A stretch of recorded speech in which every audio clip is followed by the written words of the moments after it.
Tila ba may tumamang matalim na kutsilyo sa dibdib ni Joaquin. Bawat salitang binibitawan ni Apollo ay natatamaan siya.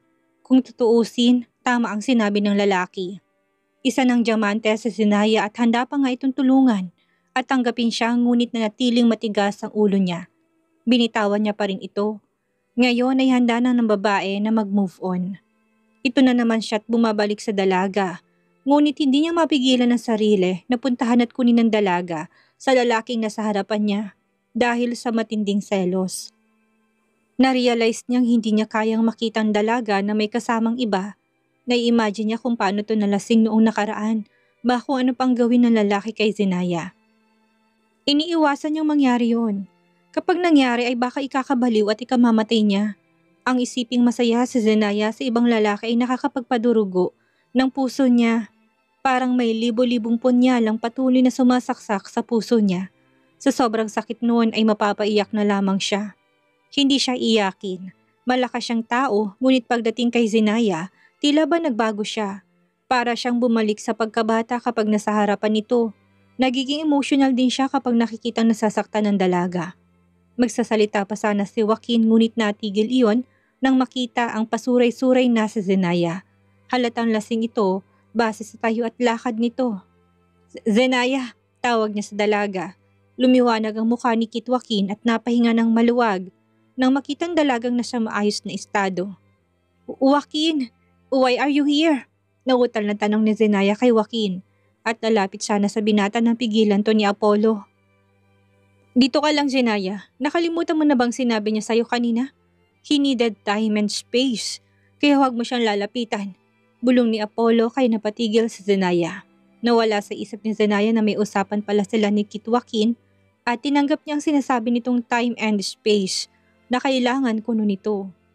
Samantala, biglang nagtago naman ang dalawang magkaibigang si Luke at Thunder dahil nakita nilang bumalik si Zenaya.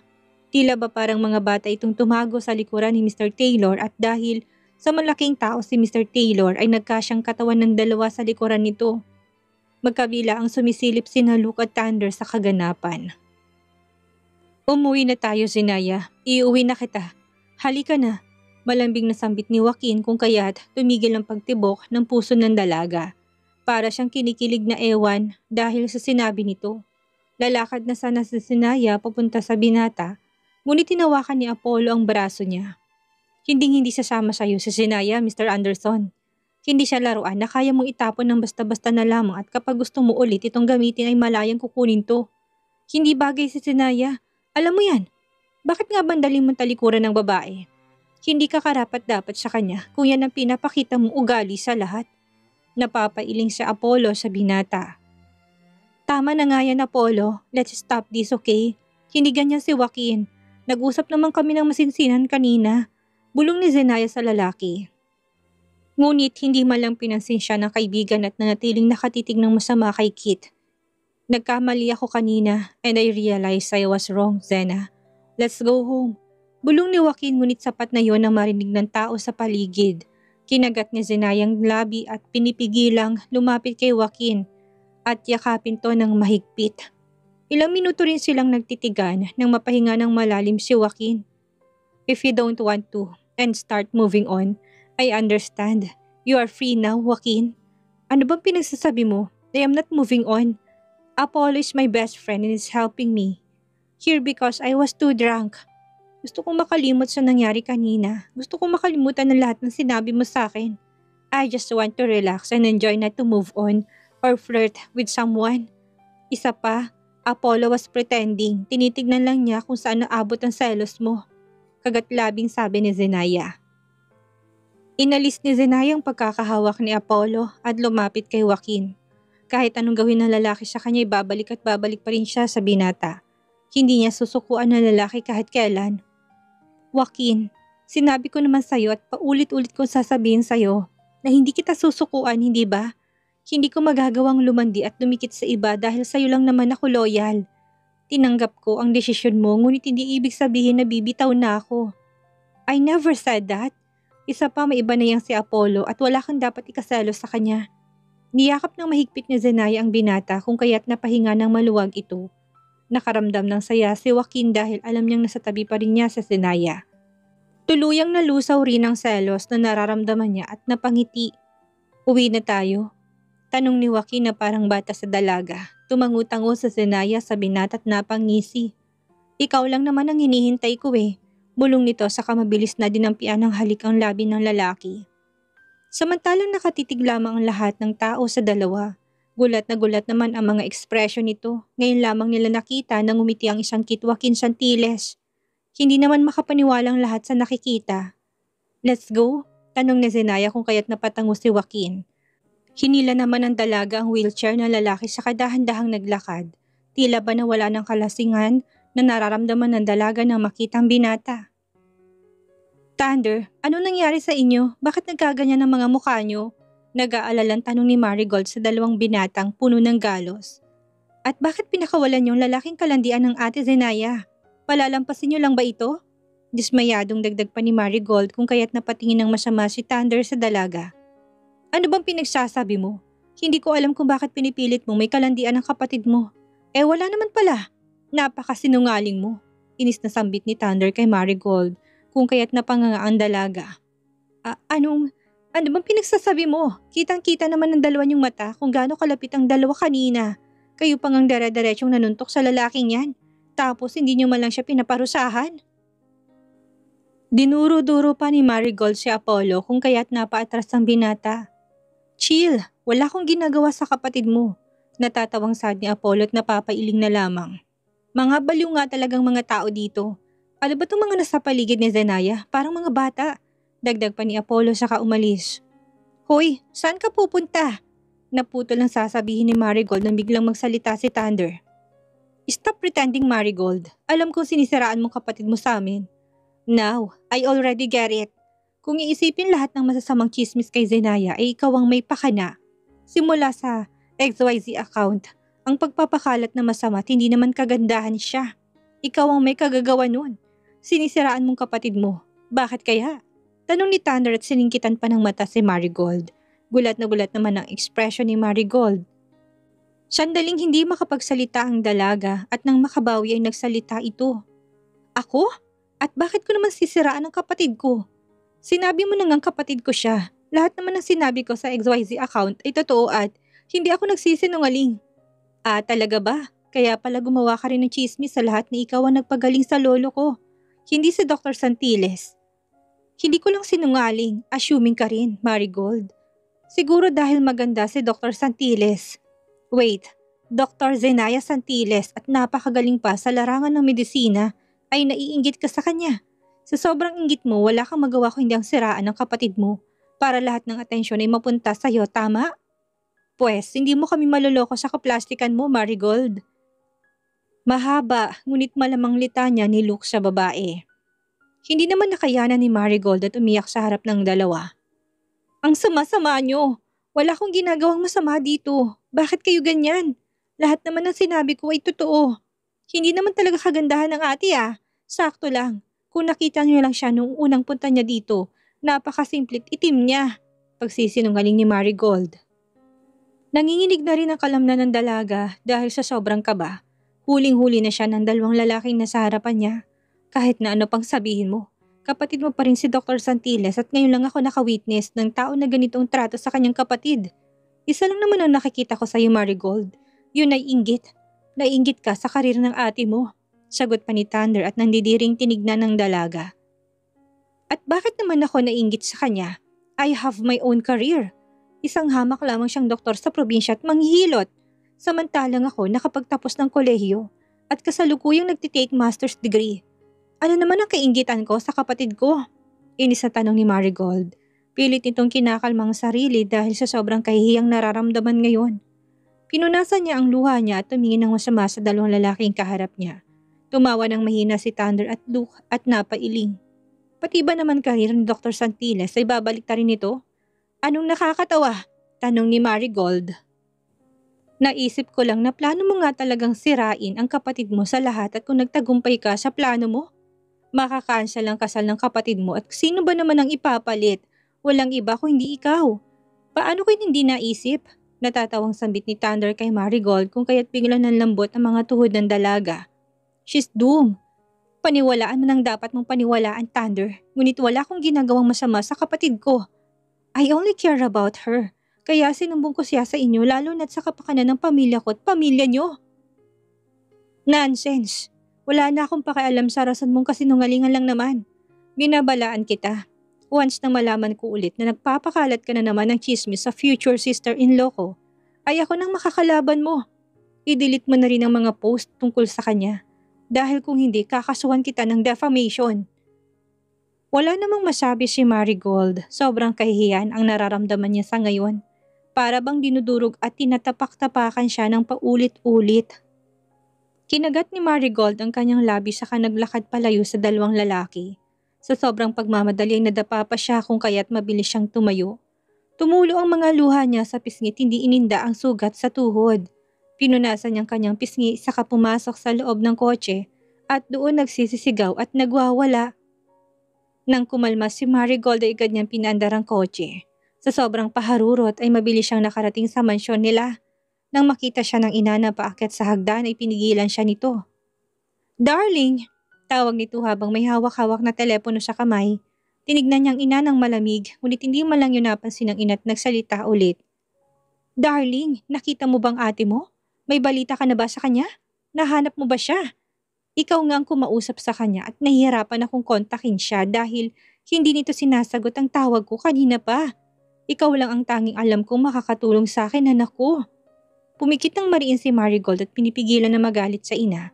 She had enough with that woman already. Pati ba naman sa pag-uwi niya ay maririnig pa niyang pangalan ng babaeng yun? Ano bang meron kay Zenaya? Bakit palagi na lamang bukang bibig ng mga tao ang ate niya? Darling, ilang gabi na akong hindi nakakatulog dahil sa ate mo. Sige na, ikaw na lamang siguro makipag-usap sa kanya.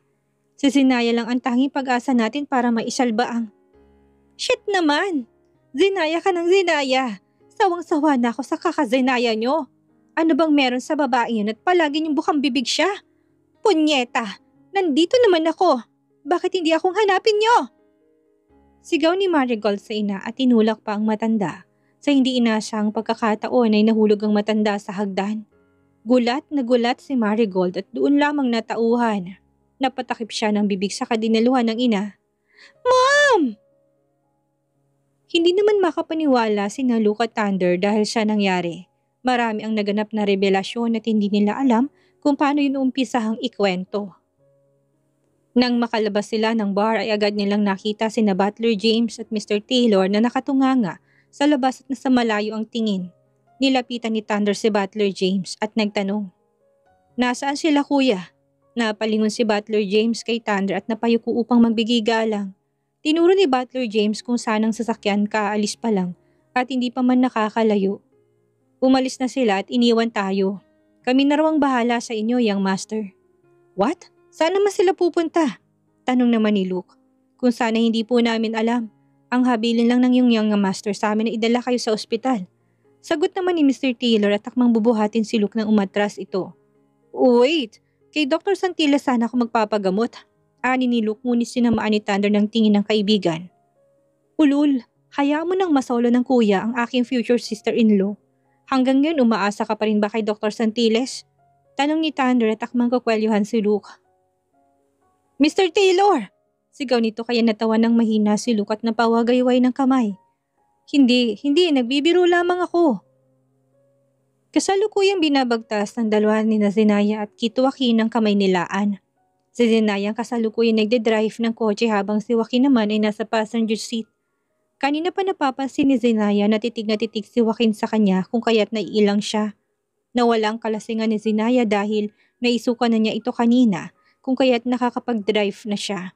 Subalit mahina lamang ang pagpatakbo niya para sa kanilang kaligtasan. Malapit lang naman ang Anderson's Hotel kung kaya't siya na ang nagdesisyon na mag-drive sa dalawa. Mabilis niyang sinulyapan si Joaquin sa kabinalikulit tingin sa kalsada. Napailing siya dahil tama ngang hula niya. Tinititigan siya ng lalaki habang ito'y nakangiti ng malaki. Ipinark niya ang kotse sa may gilid ng kalsada dahil Hindi siya makapag-drive ng maayos. Kumunot ang noo ng binata at nagtanong sa dalaga. Bakit inihinto mo ang kotse? Tanong ni Joaquin sa kanya. Ngumiti si Zenaya saka napatingin sa lalaki. Kanina mo pa ako tinititigan kung kaya't hindi ako makapag-focus. May dumi ba sa mukha ko? Tanong ni Zenaya sa binata. Napaiwas ang tingin si Joaquin. Hindi nito alam na nahalata pala ni Zenaya nang tinititigan niya ang babae. Hindi ko kasi mapigilan. You are so beautiful and I can't take my eyes off you. Lalo pa tumatamang liwanag ng buwan sa makinis mo mukha. Tapat nitong sagot sa dalaga. Uminit ang mukha ni Zenaya dahil sa sobrang kilig. Hindi niya alam kung bakit ngayon ay napaka-vocal ng nararamdaman ng binata sa kanya. Dati naman hindi ito ganito sa kanya. Come here. Tinap ni Joaquin ang hita niya kung kaya't napataas ng kilay si Zenaya. Upo ka rito sa hita ko. Bulong ni Joaquin saka tinapik ulit ang hita. Okay lang ba? I mean, bakit ba ako nagtatanong sa'yo? Akong doktor dito. Natatawang saad ni Zenaya saka maingat na umupo sa hita ng binata. Hindi naman gaanong mabigat sa Zenaya kung kaya't hindi maapektuhan ng hita ng lalaki. Nang makaupo ang dalaga sa hita ng binata, ay agad na pinulupot ng binatang kamay nito sa bewang niya. Napakislot si Zenaya ngunit nakabawi rin agad kung kaya't pinulupot din niyang kamay sa leeg ni Joaquin. Nakangiti ang dalawa sa isa't isa para ba silang magkasintahang in love sa isa't isa. Inilapit ni Joaquin ang bibig nito sa tenga ng dalaga at bumulong. Kiss me. Zenaya was stunned at the moment. She quickly covered her mouth using her hand and shook her head. Nalungkot naman ang binata dahil sa ginawa ng dalaga. Ayaw mo ba akong halikan? Tanong ni Joaquin kay Zenaya. Nilapit naman ni Zenaya ang bibig niya sa tenga ng binata saka bumulong. Hindi pa ako nagtutoothbrush. Tumaas ang kilay ng binata saka sumagot. Enzo? Amoy suka at alak ang bibig ko. Nakakahiya. I don't care. Pinaharap ni Joaquin ang mukha ni Zenaya sa harap nito at binigyan ng babae ng isang matamis na halik. Kasunod ng matamis na halik na idinampi nito sa labi ng dalaga. Tinugunan naman yon ni Zenaya. Tila ba ayaw nang bumitiw ng dalaga sa mga sandaling iyon, ganun din ang nararamdaman ni Joaquin. Gumapang naman ang paibaba ang kamay ni Joaquin sa maumbok niyang puwet, na naigang nararamdamang init ng dalawa sa isa't isa. Humigpit pang yakap ni Zenaya sa binata at pilit na sinisiksik ang sarili dito. Dumiin lalong halik ni Joaquin sa dalaga. Tila ba inaapuhap ang kanilang puso sa sobrang kaligayahan. Samantalang panay naman ang ring ng cellphone ni Zenaya dahil naka-silent ito ay hindi niya narinig na may tumatawag pala sa kanya sa mansyon ng pamilyang Santiles. Ma'am! Sigaw ni Marigold na nahulog na ina sa hagdan. Dali-dali niyang dinaluhan ng ina sa baba, mabuti na lamang at mababa ang hagdan dahil hindi pa siya nakakapunta sa tuktok nito. Mom, are you alright? Nag-aalalang tanong ni Marigold sa ina ngunit wala na itong malay. Binuhat ni Marigold ang ina ngunit laking gulat niya na may makita siyang dugo. Sa sobrang gulantang hindi siya nakapag-react. Tumibok ang puso niya ng mabilis at napaawang ang bibig. Takot ang nararamdaman niya sa pagkakataong iyon. I'm sorry, Mom! Iyak na saad ni Marigold. Sa puntong iyon dumating naman si Salvador. Nang makita ang sitwasyon na mag-inay mabilis na lumapit ang matandang lalaki. Ano ang nangyari? Nag-aalalang tanong ni Salvador kay Marigold. Hindi ko alam, Dad. Hindi ko alam. Isugod na natin si Mom sa ospital. Dumudugo ang ulo niya. Dugo! Sigaw ni Marigold habang puno ng dugo ang mga kamay. Ano nga bang nangyari sa mommy mo? Bakit nahulog siya sa hagdan, Marigold? Tanong ni Salvador sa anak. Hindi makapagsalita si Marigold at natili lamang na tahimik. Gusto niyang mag-isip ng palusot ngunit wala siyang maisip. Tila ba nawalan siya ng kapasidad na mag-isip dahil sa sobrang pag-aalala sa ina at konsensya. Magsalita ka, Marigold! Sigaw ng ama ko kaya't nagulat ang dalaga at biglang napaluha. Mabuti na lamang ay bumukas ang pintuan at niluwa ang gwardiya doon at doktor na sumuri kay Matilda. Kamusta ang asawa ko, Dok? Okay lang ba siya? Nag-aalalang tanong ni Salvador sa doktor. Labis naman ang tibok ng puso ni Marigold at piping nananalangin na sana okay lang ang ina at walang masamang nangyari sa matanda. Huwag kayong mag-alala, Mr. Santiles. Okay nang lagay ng inyong asawa. Maya-may magigising na ito. Mabuti na lamang at naagapan ang pagdala kay Mrs. Santiles. Kung hindi ay baka nawalan ito ng dugo sa katawan. May mga bali ito sa katawan ngunit ilang araw lamang na pagpapahinga ay gagaling naman ito. Pasalamat kayo dahil hindi naman gaanong kataasan ang pagkakahulog sa hagdan ni Mrs. Antilles. At konti lang ang naging impact nito sa ulo ng matanda. Pwede niyo na pala siyang bisitahin, mauna na ako at marami pa akong pasyente. Napahinga ng malalim si Salvador, lalong-lalo na si Marigold. Nakaramdam siya ng kaginhawaan ng malamang na sa mabuting kalagayan na ang kanyang ina. Labis ang kanyang nararamdamang konsensya kapag may masamang nangyari sa pinakamamahal niyang nanay. Sabay na pumasok si Salvador at Marigold sa loob ng silid, sumalubong sa kanilang kakagising pa lang na si Matilda. "Darling, kamusta ang iyong lagay? Okay ka lang ba?" Nag-aalalang tanong ni Salvador at nilapitan ng asawa. Gusto sanang umupo ni Matilda ngunit nakaramdam ng pagkahilong matanda kung kaya't napahiga ito ulit. "Huwag ka na munang umupo. Magpahinga ka na muna, darling," masuyong sabi ni Salvador. Nang mapuntang tingin ni Matilda sa anak ay bigla itong natakot. "No!" Sigaw ng Matilda at natatakot na napatingin kay Marigold. "Bakit mo nagawang itulak ang sarili mong ina?" Nanginginig pang dagdag ni Matilda habang tinuturo nito si Marigold. Unti-unting tumulong luha ni Marigold at pilit na lumalapit sa ina. Subalit napayakap at nagsumiksik ito sa braso ni Salvador. Hindi naman naintindihan ni Salvador ang nangyayari sa paligid. "Sorry ma'am, I am just tired and pissed off. Nakita ko si ate kanina na may kalandi ang iba.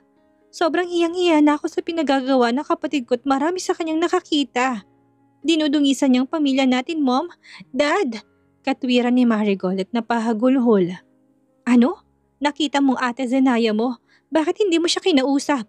Bakit hindi ka humingi ng tawad sa kanya? Lintik naman, Marigold. Gumagana pa ba yung isip mo? Sana kinausap mo ng ate mo. Tsansa mo na rin sana yun." Inis na sambit ni Salvador at nawala sa isip nito ang nangyari kanina kay Matilda. "What? Ako pa rin ang may kasalanan? Hindi naman ako ang may kasalanan kung bakit umalis sa atin si ate Bakit ko naman siya kakausapin? I will not beg her for mercy. Kayo na lang ang lumuhod sa kanya. Ngunit ako, hindi." Galit na sagot ni Marigold sa magulang. Hindi naman makapaniwalang mag-asawa sa inasta ni Marigold sa kanila. Kung tutuusin, si Marigold ang paborito nila at pinakamamahal nilang anak dahil hindi lang ito matalino, masunurin din ito sa kanila. "Marigold, hindi kita pinalaking ganyan. Naitulak mo pa ako sa hagdan dahil lamang gusto kong kausapin mong ate mo para sa akin. Hindi naman yon kalaking bagay para sa'yo. Close naman kayo ng ate mo kung hindi ako nagkakamali." Kalmadong saad ni Matilda sa dalaga.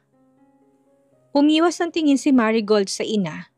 "Sawa na kung si ate na lamang ang nakikita nyo. Simula nang dumating ang babaeng yun, lahat ng atensyon nyo ay nasa kanya na.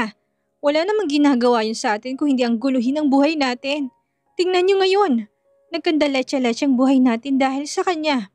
Sunod-sunod na tumulong luha ni Marigold dahil sa sobrang galit at frustration. Nakaramdam naman ng awa si Matilda sa anak. Tila ba na walang nararamdamang takot nito kanina at napalitan to ng awa. "Hindi pa rin yung rason para itulak mo ang sarili mo." Naputol ang sinabi ni Salvador nang hawakan ni Matilda ang braso ng matanda. Napalingon si Salvador sa asawa at nakita nitong umiling si Matilda. "Wag na, Salvador. Okay lang ako at hindi naman yung sinasadya ng anak mo. Palampasin na lang muna natin to." Hindi makapaniwala si Salvador sa sinabi ni Matilda. Talaga namang magbubulag-bulagan ng isang magulang sa ginawa ng anak kahit na masama pa ito. Ang pagmamahal ni Matilda sa anak na si Marigold ay walang katumbas na handa nitong patawarin ng anak dahil sa sobrang pagmamahal sa dalaga. "Ito-tolerate mo pa talagang ginawa sa'yo ng anak mo? Seryoso ka, Matilda?" Tanong ni Salvador sa asawa. Hindi naman pinansin ni Matilda ang asawa at napatalikod siya kanina. "Kailangan ko na magpahinga. Pwede bang iwan niyo na muna ako mag-isa?" Wala namang nagawa ang dalawang mag-ama kung hindi ang lumabas sa silid ni Matilda. "Nakaka-disappoint ang ginawa mo sa ina mo, Marigold." Yan ang huling salitang binitawan ni Salvador at tinalikuran ng anak upang lumabas ng ospital para sumindi ng sigarilyo. Sa kabilang banda sa pamilyang Natividad, nagmamadaling pumasok si Luke sa mansyon upang sabihin ang kanyang natuklasan kani-kanina lang. Nang makita ng general ang lagay niya ay nanlalaki ang mga mata ng matanda at may halo ring pag-aalala. "Anong nangyari sa'yo, apo?" Tanong ni General Natividad sa kanilapitan ng apo. Kitang-kitang isang black eye at mga galos sa mukha ni Luke na parang dumaan ito sa isang rambolan. Napakamot sa ulo si Luke at nagsalita. Lo, wala to. Hayaan mo ng mukha ko. Mas may importante akong sasabihin sa'yo.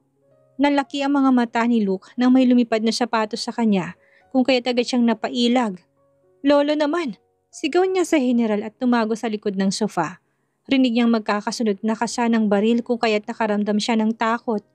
Ramdam niyang galit na galit ang general. Sino ang kaaway mo? Sinabi ko naman sa'yo na umiwas ka sa away, hindi ba? Paano kung napahamak ka? Sigaw ng general kaya napapikit ng mariin si Luke. Lo naman, magunos dili muna kayo. Pakinggan niyo na munang sasabihin ko. Siguraduhin mong makabuluhan yung sasabihin mo. Kung hindi malilintikan ka sa akin, Luke Andre Natividad, galit na sabi ng general sa binata. Ano kaya ang gagawin ng general kapag nalamang ang gusto niyang babae sa apo ay ang babaeng mapapangasawa ni Kit Joaquin? Ano ang gagawin ng pamilyang Santiles kapag nalaman sa Zenaya, ang doktor na nagpagaling sa general? Yan ang ating aalamin sa susunod nating kabanata.